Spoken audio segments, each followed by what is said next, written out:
Hello everyone, welcome to our YouTube channel study for you. Yes friends, आज हम तथ्य संकलन के प्राथमिक और द्वितीय स्रोत के बारे में जानेंगे। ये इस वीडियो का सेकंड पार्ट है। इससे पहले पार्ट में हमने तथ्य संकलन के प्राथमिक स्रोत में पढ़ लिया था।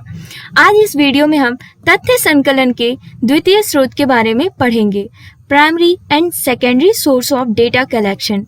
बिल्कुल, तथ्य संकलन मतलब होता है जानकारियों को इकट्ठा करना। जब हम किसी चीज़ का शोध कर रहे होते हैं, किसी भी चीज़ के बारे में रिसर्च कर रहे होते हैं, तो हम रिसर्च क्यों कर रहे होते हैं? ताकि हमें वो सबूत इकट्ठा हो सके, हमें वो जानकारियाँ मिल सके।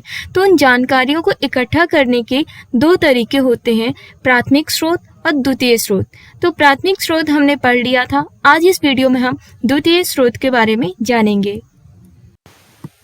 तो द्वितीयक या फिर प्रलेखीय स्रोत।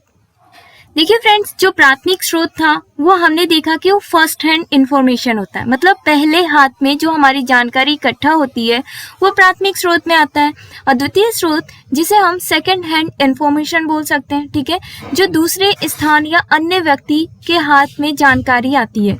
जैसे कि मान लीजिए अभी आपको पढ़ना है, बीएड के बारे में पढ़ना है, तो आप क्या करेंगे? आप बुक लेंगे, ठीक है, आप बुक लेंगे और बुक से पढ़ लेंगे, कोई भी बुक से टॉपिक ढूंढेंगे। तो ये आपका सेकेंडरी सोर्स है, ठीक है।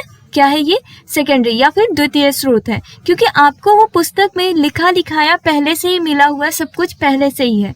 ये क्या हो गया? प्राथमिक स्रोत, द्वितीय स्रोत हो गया।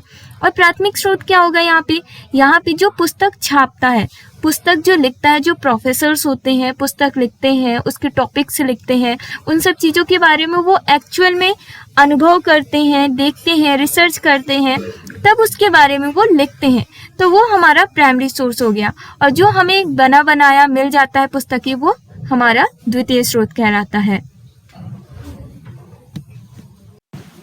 तो फ्रेंड्स, व्यक्तिगत प्रलेख। अब देखिए, जो द्वितीय स्रोत होते हैं इसके दो माध्यम होते हैं। द्वितीय स्रोत को प्राप्त करने के दो माध्यम होते हैं, एक तो व्यक्तिगत प्रलेख और दूसरा सार्वजनिक प्रलेख। मतलब हम पर्टिकुलर किसी की जीवन कथा पढ़ लें या किसी के जीवन के बारे में जानकर उससे हम जानकारियों को इकट्ठा कर लें। और दूसरा ये होता है कि हम सार्वजनिक तरीके से, न्यूज़पेपर के तरीके से या रेडियो, टेलीविज़न या फिर कोई और जरिया जिसके द्वारा हम मोहल्ले, समुदाय, इन सब के द्वारा हम जानकारियों को इकट्ठा कर लें। तो व्यक्तिगत प्रलेख, ओके, जिसके अंतर्गत कई पॉइंट्स हैं। आइए जानते हैं क्या होता है व्यक्तिगत प्रलेख। प्रलेख मतलब होता है डॉक्यूमेंट्स, ओके। तो जब हम किसी चीज़ के बारे में जानकारी इकट्ठा कर रहे होते हैं तो उसमें हमें व्यक्तिगत प्रलेख की भी ज़रूरत पड़ती है। मतलब कि जैसे हमें किसी की जीवनी पता चल जाए, उसके द्वारा हम जान सकते हैं कि उस समय समाज कैसा था, समाज की परिस्थितियाँ कैसी थी, वहाँ की संस्कृति कैसी थी, ठीक है। तो इसका पहला पॉइंट है जीवन इतिहास।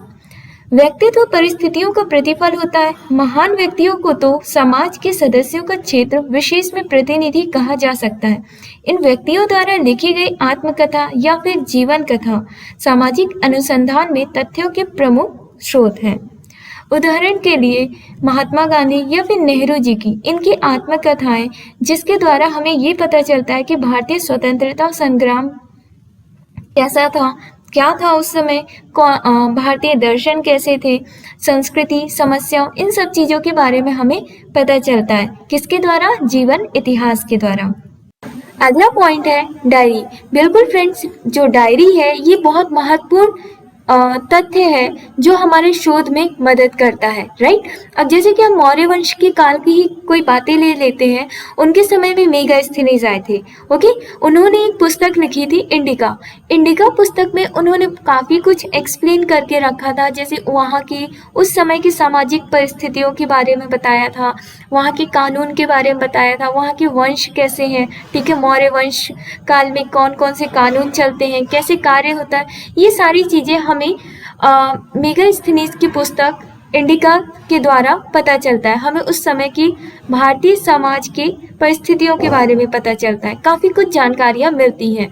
तो डायरी एक बहुत अगर हमें मौर्य वंश के बारे में जानना है, उस समय की कार्यकाल के बारे में जानना है, तो मेगास्थनीज की डायरी जो इंडिका है वो काफ़ी मदद कर देगी हमारे शोध के लिए। तो यहाँ पे जो डायरी है वो अनेक व्यक्तियों को डायरी लिखने की काफ़ी आदत होती है, जिनके माध्यम से उस व्यक्ति विशेष या फिर उस समय की सामाजिक परिस्थितियों के बारे में हमें पर्याप्त जानकारी प्राप्त हो जाती है। तो सामाजिक शोध में इन तथ्यों का महत्वपूर्ण स्थान होता है। ओके, तो अगला पॉइंट है पत्र। बिल्कुल फ्रेंड्स, पत्र एक बहुत महत्वपूर्ण तथ्य है जो हमारे रिसर्च को, हमारे शोध को पूर्ण करने में मदद करता है, राइट। अब देखिए, जो पत्र होता है इसके माध्यम से व्यक्तियों के बारे में हम अनेक जानकारियों, उनके रहस्य को जान सकते हैं, उस पर पर्दा हटा सकते हैं, राइट। देखिए, पत्र हम इसको सार्वजनिक में तो देते नहीं है कि किसी को भी पत्र दे दिया, हम कुछ सीक्रेट लोगों को ही पत्र लिख के देते हैं, राइट। तो पत्र में कुछ रहस्य होते हैं जिससे हम पर्दा हटाने में मदद कर सकता है। अब वो किसी का पारिवारिक संबंध भी हो सकता है, ठीक है, किसी की मित्रता हो सकती है, वैवाहिक संबंध हो सकता है, तालाक के बारे में हो सकता है, या फिर यौन जीवन, ये इन सब चीज़ों के बारे में हम काफ़ी जानकारियाँ इकट्ठा कर सकते हैं। स्पष्ट है कि पत्रों के उपयुक्त व क्रमिक उपलब्धि होने पर इनसे प्राप्त तथ्यों का सामाजिक अनुसंधान में उपयोग किया जा सकता है। बिल्कुल। तो अगला पॉइंट है संस्मरण। संस्मरण भी सामाजिक अनुसंधान में तथ्यों के स्रोत के रूप में महत्वपूर्ण भूमिका निभाते हैं।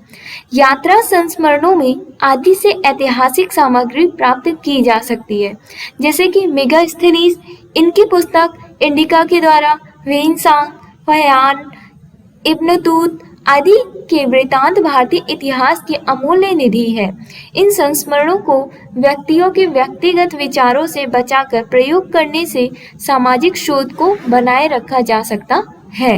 ओके, तो अगला पॉइंट है सार्वजनिक प्रलेख। तो सार्वजनिक प्रलेख व्यक्ति विशेष से संबंधित न होकर सरकारी या फिर गैर सरकारी संस्था द्वारा तैयार किए जाते हैं। अब देखिए, जो व्यक्तिगत प्रलेख था, हम वो किसी विशेष व्यक्ति के द्वारा ही प्राप्त कर रहे थे, जैसे कि उनके जीवन इतिहास के बारे में, या फिर उनकी डायरी, उनके पत्र, या फिर उनके जीवन काल के बारे में जानकर, बहुत कुछ जानकर हम ये जो व्यक्तिगत प्रलेख था उसको प्राप्त कर रहे थे। अब सार्वजनिक प्रलेख ये किसी पर्टिकुलर व्यक्ति से नहीं इकट्ठा किया जाता है, बल्कि हम किसी सरकारी संस्था, किसी संस्था के द्वारा ही हम यहाँ पे डॉक्यूमेंट्स को इकट्ठा करते हैं, ठीक है। इनमें आत्मनिष्ठता का समावेशन ना के बराबर होता है। इस प्रकार के तथ्य प्रमुख स्रोतों से उपलब्ध होते हैं। तो आइए देखते हैं कि इसके कौन कौन से माध्यम है सार्वजनिक प्रलेख इकट्ठा करने के। तो पहला पॉइंट है रिकॉर्ड। बिल्कुल फ्रेंड्स, जो रिकॉर्ड होता है ये सरकारी भी हो सकता है और गैर सरकारी संस्थाओं द्वारा भी प्राप्त किया जा सकता है। रिकॉर्ड एक विश्वसनीय रिकॉर्ड होता है जो कि हमें पर्याप्त हमारे शोध के लिए पर्याप्त होता है, राइट। तो इन रिकॉर्ड के माध्यम से हम चीज़ों का अध्ययन कर सकते हैं, विश्लेषण कर सकते हैं, सामाजिक शोध के बारे में पर्याप्त तथ्यों को प्राप्त किया जा सकता है। उदाहरण में मान लेते हैं कि कोई अपराधी है जिसे प्रोबेशन पर छोड़ा गया है, ठीक है, उसके बारे में प्रोबेशन दफ्तर में उपलब्ध रिकॉर्ड उस अपराधी के जीवन के बारे में हमें अनेक तथ्यों या फिर उस अपराधी के अनेक सूचनाओं को उपलब्ध कराता है। तो दूसरा है प्रकाशित आंकड़े। अनेक संस्थाएं द्वारा विभिन्न प्रकार के आंकड़े प्रकाशित किए जाते हैं जिनका उपयोग सामाजिक अनुसंधान में किया जा सकता है। यथा भारत सरकार द्वारा वार्षिक प्रकाशित की जाने वाली पुस्तक भारत 1987, भारत 1986, भारत 1985 इत्यादि भारतीय समाज के अनेक पक्षों से संबंधित तथ्यों को प्रकाशित करती है। तो बिल्कुल प्रकाशित आंकड़े एक बहुत ही महत्वपूर्ण है, जैसे कि हमें भारत सरकार के बारे में जानना है, ठीक है। तो यहाँ पे ये पुस्तकें जैसे भारत सरकार 1987, 1986, 1985 इन सब पुस्तकों के बारे में हम जानकर अनेक शोध के बारे में पता कर सकते हैं, ठीक है। अनेक तथ्य हमें इकट्ठा हो जाएंगे। अगला पॉइंट है पत्र पत्रिकाओं की रिपोर्ट। जनसंचार के माध्यमों से समाचार पत्र, साप्ताहिक पत्रिकाओं का प्रमुख स्थान होता है। ये पत्रिकाएं समाज से संबंधित अनेक सूचनाओं को सुलभ कराती हैं।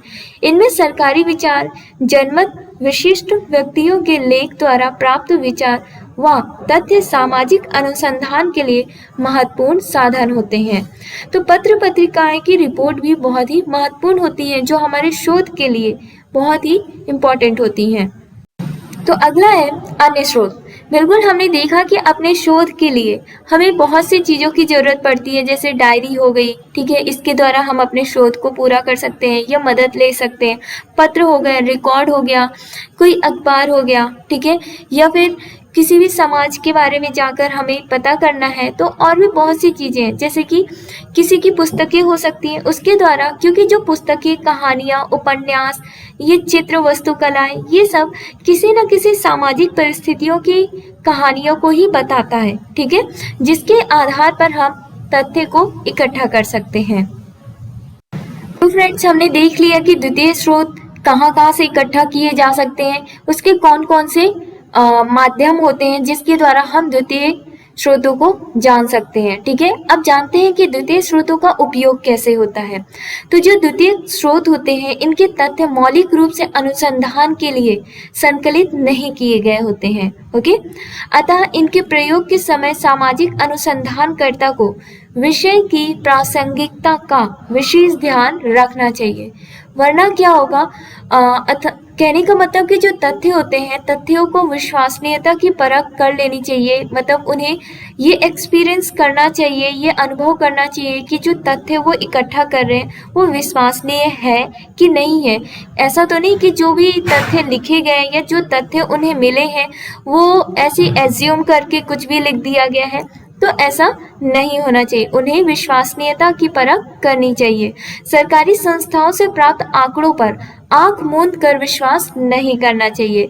द्वितीयक स्रोतों से प्राप्त सूचनाओं या आंकड़ों को हर संभावित तथ्यों से परीक्षा व पुनर्परीक्षा कर लेनी चाहिए। और साथ ही साथ हमें जो तथ्य मिलते हैं, जो भी शोध में हमें जो तथ्य मिलते हैं, उन सबको कंपेयर भी करना चाहिए हमें दूसरे तथ्यों से, ठीक है। इसके अतिरिक्त जो विशिष्ट तथ्य हैं, इनकी जांच तुलनात्मक विधि द्वारा भी कर लेनी चाहिए। तो फ्रेंड्स, ये था हमारा तथ्य संकलन के प्राथमिक और द्वितीय स्रोत। आज इस वीडियो में हम द्वितीय स्रोत को खत्म करते हैं, हमारा तथ्य संकलन का टॉपिक समाप्त होता है और मैं उम्मीद करती हूँ कि आपको अच्छे से समझ में आया होगा। साथ ही साथ वीडियो को लाइक, शेयर एंड सब्सक्राइब करें। Thank you.